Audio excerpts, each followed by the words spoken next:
Good morning and welcome. Thank you for joining me here today. If you found yourself here, there may be a message for your healing journey, soul's evolution, transformation, or simply information. Today I would like to talk a little bit more about love versus unconditional love. Love for yourself, other people, should come from within. And of course, trusting is imperative to share love with somebody else because it's sacred. So a lot of times love can be disappointing in so many different ways, confusing, need versus want and urge. Now, I'm not saying the throwdown isn't good with your man or woman or whoever you decide to be with. It means toxic. It means wavered. It means disappointing in so many ways because they don't line up to make you feel the way you want to feel, desired and loved naturally. Maybe pain occurs on a daily, and it seems sublime, right? There's the moments of defining love when they tell you what you want to hear, or make you believe something, or disbelieve something you know to be true. Refraining from the word love when it comes to that. So love can be petty, right? It's supposed to be cherished. So if you look at words, if you go down the word salad, as they call it, and look up love and define what that is, faith and define what that is. If you look at infidelity and decide what that is, how many are in what column and what do you currently have in your world? How much did you accept over time? Well, if you're dealing with a narcissist, you will probably have no, and then you'll have a lot of no's in your negative column when you want the left side to be the good, right, on a pink piece of paper, and then you've got a black piece of paper and you've got a lot of other shit on that side. And what's in the middle? Is it the Oreo in the middle? Or what is it? Did you get the Oreos that are dark on both sides and just a little white in the middle, and somebody, literally it's missing? The dog ate the middle, right? I don't know. I'm just saying, well, maybe don't buy the dark Oreos with the white cream in the middle. Maybe go for the vanilla, right? Maybe you need to change up what you're doing. Or maybe there needs to have an emotional conversation or emotional intelligent conversation. There's quite a difference when you line up and you're equally yoked with somebody to have a healthy conversation to overcome the trauma you're experiencing. With a narc, they'll diminish it and say you're sensitive, you're being crazy, or they'll tell all your friends you're crazy, right? Everything they say and do to you is to make you feel less than. Maybe your body's not perfect today. Maybe your hair is ugly today. Maybe they tell you everything about you repels them. And then 2 seconds later, they may say, after looking at their phone, and they don't have some other sparkly things blowing up their phone, maybe then you're all right, right? They're taking something from you. Then you're good enough, right? So it's interesting. Sometimes you have to go batshit crazy in reverse psychology. I'm not saying lay hands on them. They're not worth it. What I'm saying is ask them why they're treating you that way and why do they feel that way about themselves, right? It may stop them in their tracks a little bit, and maybe it's just not worth your time. So if you are in a toxic relationship with somebody that's hurting you, harming you, making you feel less than desired, treating you awfully, take a look at the wheel of abuse, the circle. If you can check off every box and every tier has more tiers in each box, it's probably time to take a look at things because you have been treated terribly.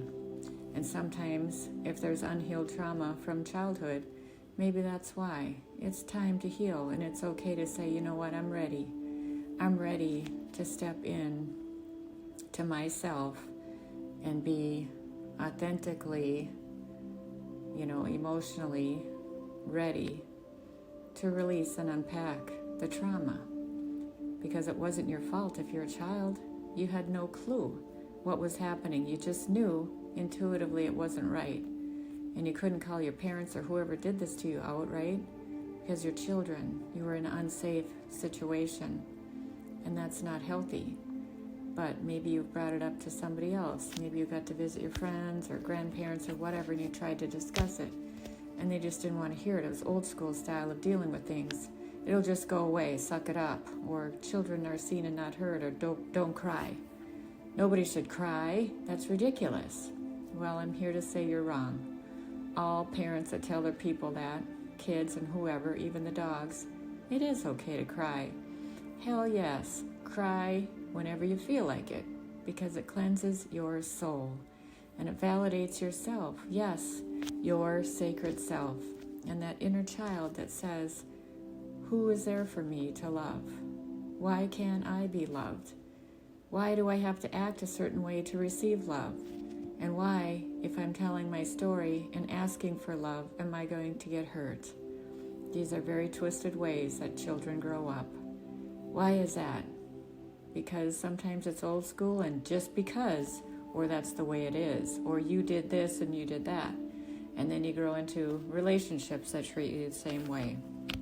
Well, maybe now you have anxiety, and maybe some of you, and I know I've worked with a lot of different people, they have a lot of different ailments, post-traumatic stress, they have anxiety, they have stomach aches, their energetic field is jammed with fear, shame, trauma, sorrow, grief, and sadness. Because you're just supposed to show up in this world because you're adult. You put a pretty dress on, do your hair and makeup and nails, and you go to your job. You line up to be a parent, or you get married.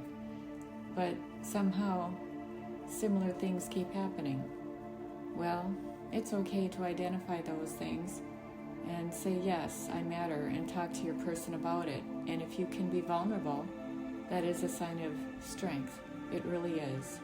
I love Brené Brown. I go listen to her TED Talks. Someday I want to meet that woman. She puts herself out there and says it like it is. You can say what you mean and don't say it mean on a daily. And then you can say, wow, I guess I didn't really realize where I was. I'm sorry that maybe I said those words to you. Say it. Say it to yourself, and you will cry. You will cry. You will cry. If you write yourself a letter and reread it, right? The same letters you write to all your friends that you apologize to, or you tell them how wonderful they are, they don't feel that way, and they read your letters and they cry. Trust me, it's okay. Look in the mirror and tell yourself, I'm sorry, and I love you, and I forgive you. It's a weird situation, right? I know, but try it. Try it today and every other day, because you matter. And I would like to read you some of the Strong Goddess cards that I have today. And the reason I pulled cards and I'm more of an intuitive is because I was guided to. And I have this beautiful card deck that I circled to, and it's strength. Because women need more strength nowadays. And men do too, don't get me wrong. Men, the old school is like, suck it up and be a man. Well, what the fuck does that mean? Sorry, the French. What does that mean? Okay, I've had to be a single parent my whole life. Then you have to become more masculine? No. I'm in a man's world sometimes, but it doesn't mean you lose your femininity. Men and women both have masculine, feminine, and everybody deserves to be loved, no matter what, and be respected. So we'll get into, see if there's some kind of man book that I could read for you too, but this can relate to anybody. This is about strength, okay?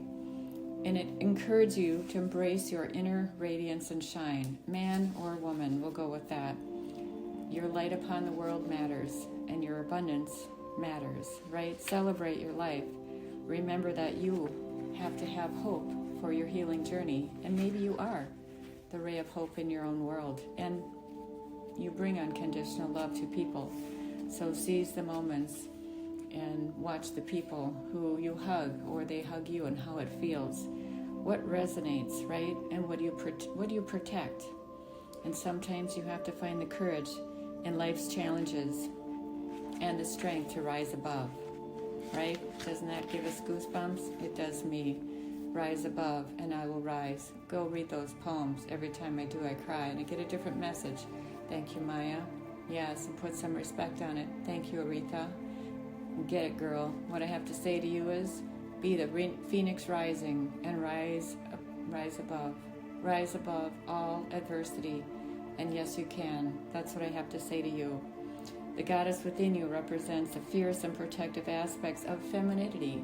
You also will have masculinity in you too. But what do you need today? What do you need, and what more of anything do you need so you are resilient, right? We all know mama bears protect their cubs, right? But who's protecting you from the fierce, evil world out there? Maybe you have somebody inspiring you, or maybe you are an inspiration to somebody. Always come with truth, love, integrity. That's what I have to say. And love and beauty teaches you the transformation and the power and love to begin. Self-love, one of my favorites. Yes, it's one of my favorites. And I embody that all the time. So self-love is important and it's sacred. For it's the union and the flourishment of it you will see.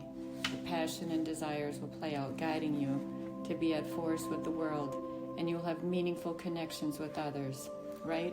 That is the power to heal and ignite, right? So just remember, you have more strength than you know, and accept what you cannot change, and the courage to know the difference. That's also equally important. And just remember, the power of survival and your adaptability will bring you strength, even in murky waters. So make sure you have faith over fear to guide you where you need to go. Of course, the duality of life is always here. Observe the balance between the softness, and of course the strength will show out. The harmony and the aspects of your being will be there. Whatever governs you and whatever cycle of life you're in will be magical. And here's one of my other favorites. Awaken the magic within you. Tap into the power of your intuition and know the difference. Your ability to heal yourself and others is imperative. Your wisdom and higher self will definitely resurrect, right? You have the power to transform anything in your life. And if you don't, dance in your essence and ask for the right people, places, and things so you can tap into that sacred energy, that power of the feminine, and explore your world along with whatever world you want to be in. Yes, it's important to do that. So just remember, whatever you pray to or whoever you believe in, it's sacred. And so is your temple. Remember to only share it with people who love you unconditionally, because you are the beauty of life, right? Understanding that all things ever changing.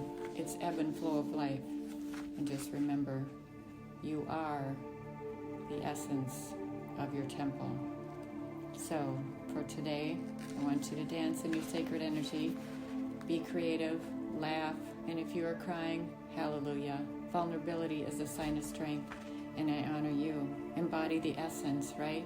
Maybe dance around your house. Go ahead and put some fun music on. Take the dog for a walk and dance with the dog. Go outside and feel the sun on your face. That's also sacred, to fill you up with love.